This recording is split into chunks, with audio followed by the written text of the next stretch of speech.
Hi friends, welcome to Dhana's global cuisine. இன்றைக்கி நீங்கள் பார்க்க போகிறது உருளைக்கிழங்கு மசாலா.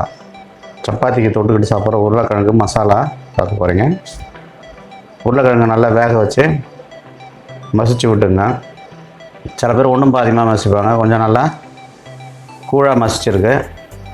கடுகு நல்லெண்ணெய் ஊற்றி 2 ஸ்பூனு கடுகு போட்டுங்க, ஒரு அரை ஸ்பூன் கடுகு போட்டுங்க, அரை ஸ்பூன் ஜீரகம் போட்டுங்க, பட்டை துண்டு ஆப்ஷன், அது 2 துண்டு பட்டை போடுறதா போட்டுங்க. கடலைப்பருப்பு அது மஸ்ட்டு, அது நம்ம சாப்பிடும்போது ஒரு கடக்குன்னு ஒரு நல்ல டேஸ்ட்டு, அது நல்லாயிருக்கும், டேஸ்ட்டாக இருக்கும். வெங்காயம் பொடியாக கட் பண்ணி போட்டுங்க. ஒரு வெங்காயம், மீடியம் சைஸ் வெங்காயம் 1.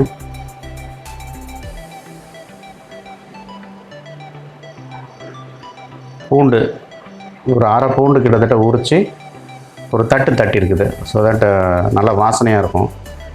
கருவேப்பிலை வாசனைக்கு போட்டுங்க. நல்லா ஓரளவுக்கு ப்ரௌன் ஆகிற வரைக்கும் வதக்கிக்கிட்டே இருங்க. 1/4 ஸ்பூன் மஞ்சத்தூள்,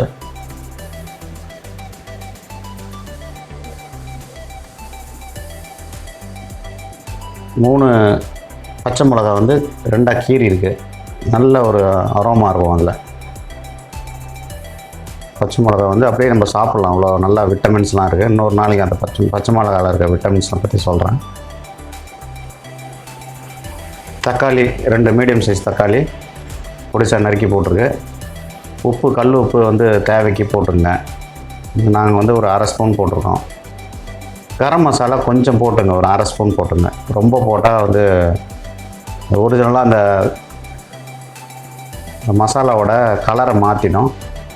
அது ஒரு மாதிரி எல்லோயிஷாக இருக்கிறது தான் கரெக்டான நல்ல ஒரு டேஸ்ட்டு. அந்த பச்சை மிளகாவோட அரோமா, இந்த தக்காளி இதெல்லாம் சேர்ந்து அந்த சப்பாத்திக்கு தொட்டுக்கும் போது அவ்வளோ டேஸ்ட்டாக இருக்கும்.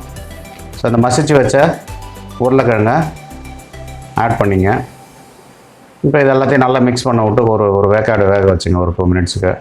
பாருங்கள், பிரமாதமான உருளைக்கிழங்கு மசாலா ரெடி. சப்பாத்திக்கு, நானுக்கு எல்லாத்தையும் தொட்டுக்கலாம். தோசைக்கு கூட உள்ளே வச்சு சொல்லலாம். மசாலா தோசைக்கும் யூஸ் பண்ணலாம். என்ன ஃப்ரெண்ட்ஸ், பிடிச்சிருந்ததுன்னா லைக் போடுங்க, ஷேர் பண்ணுங்கள், கமெண்ட் பண்ண மறந்துடாதீங்க. நன்றி. அடுத்த வீடியோவில் சந்திக்கலாம்.